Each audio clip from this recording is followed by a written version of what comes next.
Okay, you know you come from Ireland, where you played last month. Yes. Are you glad to be here for the Plug and Play Festival for La Chapelle Saint-Luc Festival?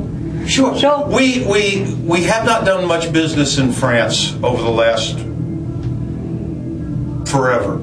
So we've never connected with the French. I don't know what it is. Okay. They don't like the Beatles. They love the Rolling Stones. Yeah. I don't know who we were. That maybe they loved Jason and the Scorchers and said the Georgia Satellites. Yeah. Okay.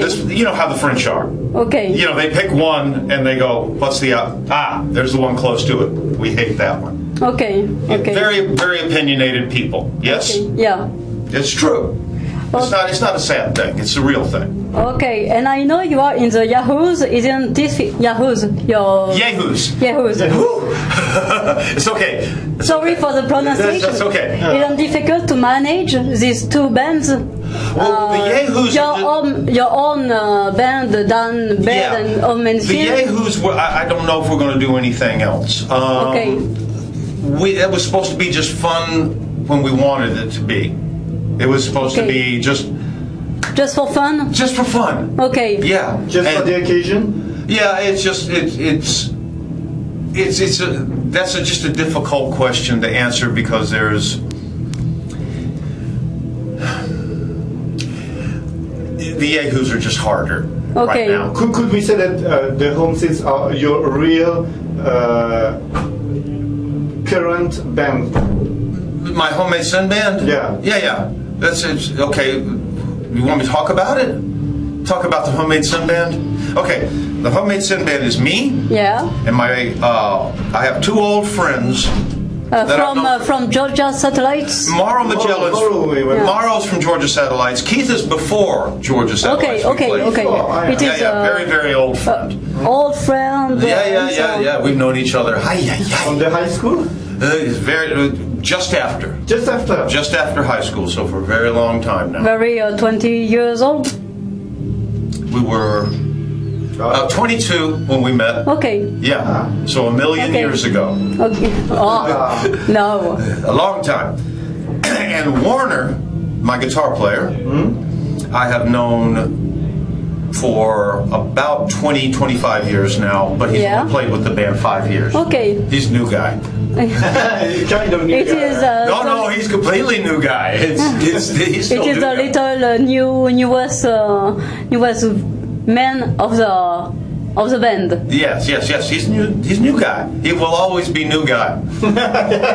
And that's called the blue man in France, because the last to arrive is always the last arriving. Yeah, it's always the new guy. Always new guy.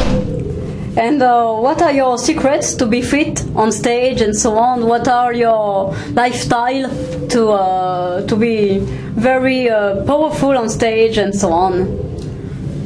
Are you very sane? Something? Well, do you drink alcohol? No, something like this? No, I quit smoking recently. Okay, I'm 58 years old. Okay, so when you get to be starting to be an old man now. Yeah. And you have to recognize that you have to take care. If you want to do something that you're going to try and be big tonight. You're going to try and do something large. Yeah, do something that it's not really important like curing cancer, but it could be important to the people that are here. You have to take care of yourself. You have to, or die young. Okay. So you take care of yourself. Yeah, it's like Keith Richards can go be Keith Richards, but Mick Jagger has to go work out. Yeah. Okay. He has to. Yeah. And if Mick Jagger doesn't work out, Keith Richards' paycheck goes down. Whoa! Down. Keith Richards. Where's Mick? I need the Rolling Stones. But it's like, and Mick has to sit there and go like, well, I have to jog 6 miles or 10 kilometers every day for 3 months. Okay. To get fit the wind. 2.5 hour show. Try it. It's not so easy. Yeah. No. No, and you get older, and it's just one harder every year. One harder every year. One day it is harder and harder. One day it'll be too hard. Okay. There is a place that I hope I don't hit anytime soon, but I will go. If I can't do any better than that, no more. Okay. Okay. That's a promise. If I can't bring it. And can you tell us some words about your first band, the Georgia Satellites? Some few words. When we were to good, introduce the band and so on for people who don't know you. Okay, I used to be in a band called the Georgia Satellites, who are still out. Rick and Rick are still out as the Georgia Satellites, and I'm sure that they do a fine job. But me and Morrow have left the band. Excuse me. We came out in 1986, and when we were good, we were very, very good. And after we were finished being very good, we were. And so I had to go. Okay, it's great. And is the new CD about to go out for Dan Baird and the homemade scene? That one's been out since, I think that one's 2-3 years old now. Yeah, so it's time 2008. It's time for a new one. Yeah. But for the new CD, I noticed that you made a very, for myself, a very good live CDs. Yeah. Do you think that it's a problem for you to catch the power of the band in studio? The thing that you don't get anymore is, let's say I have some new songs. I do. But I won't show them to the band because we'll do them live. We do them live, they show up on YouTube. Like that. It's not a new song anymore. You have to make them secret. So you don't get that live thing where you play them and they grow up and they turn this way and they turn that way.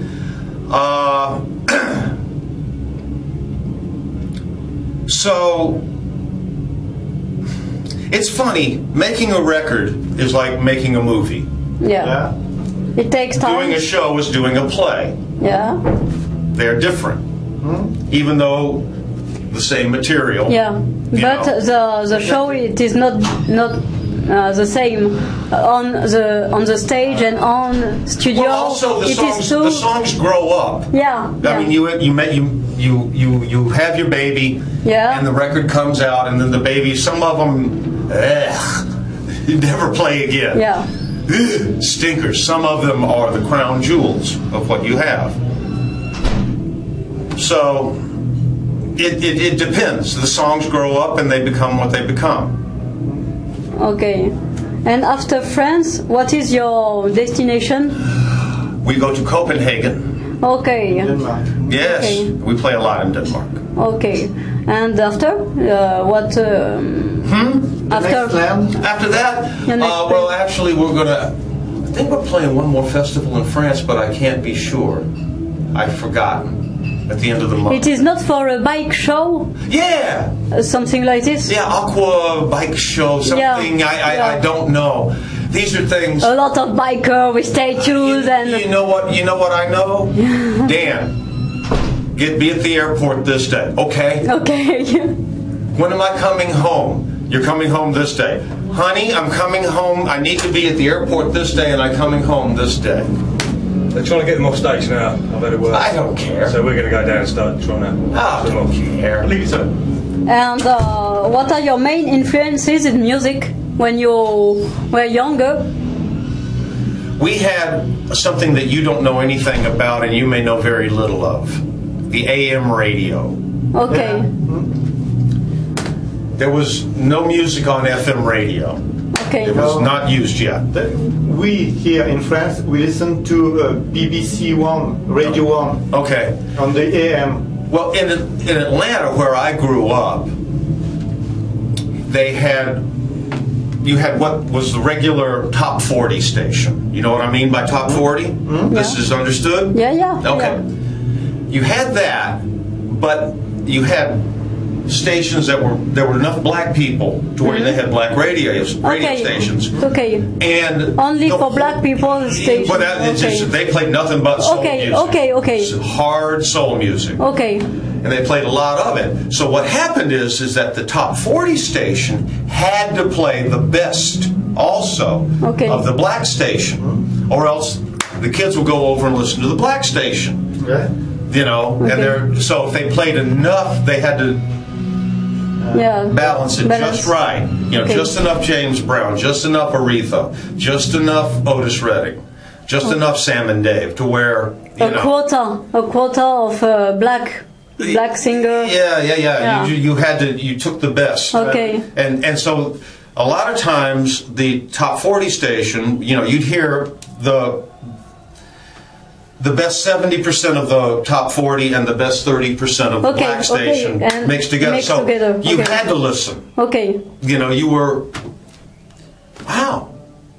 Even if you didn't like it, you still heard Al Jackson Jr. play drums. You still heard Duck Dunn play bass.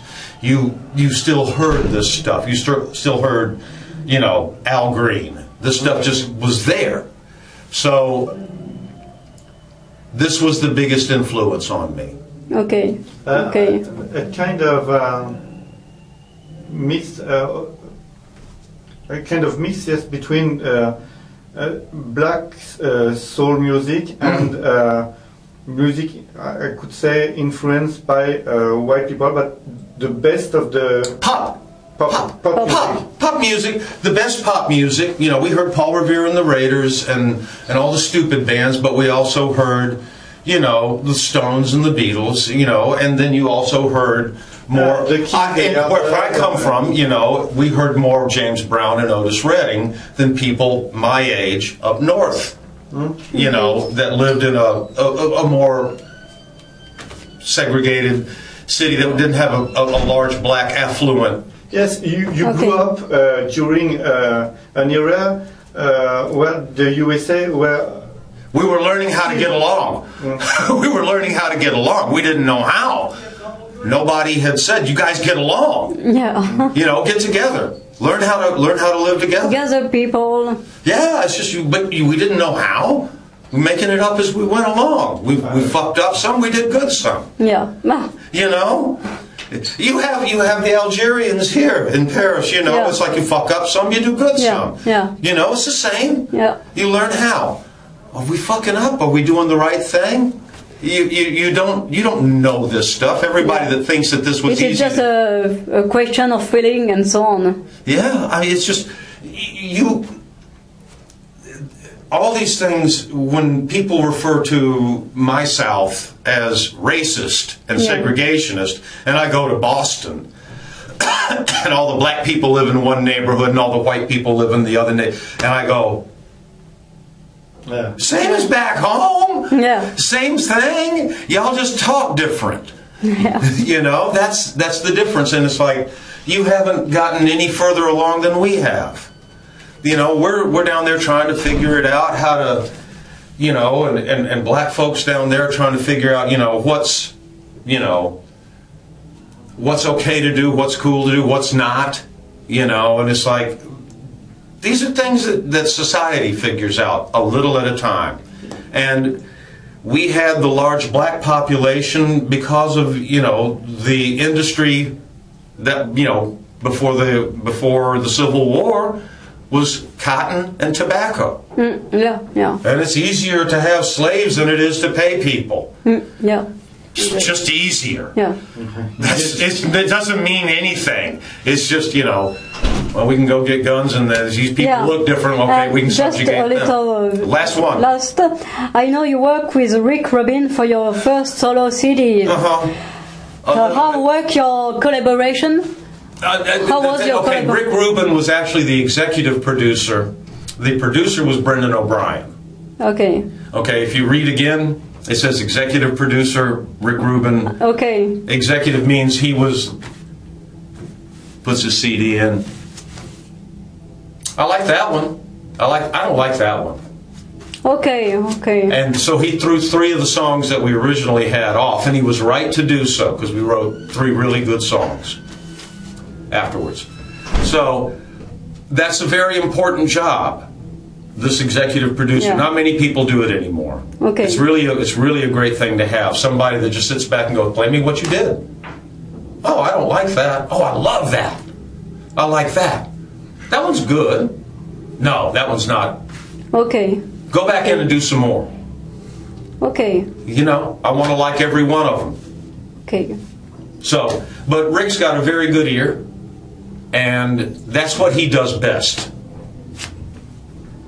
Play me. Actually, when he produces a record, he's very good at play me all the songs you have. Okay, let's go in for pre-production. Play it like this. Play it like this. Okay, goodbye. You'll see me at the end of the day for half an hour. Okay. Play me what you did today.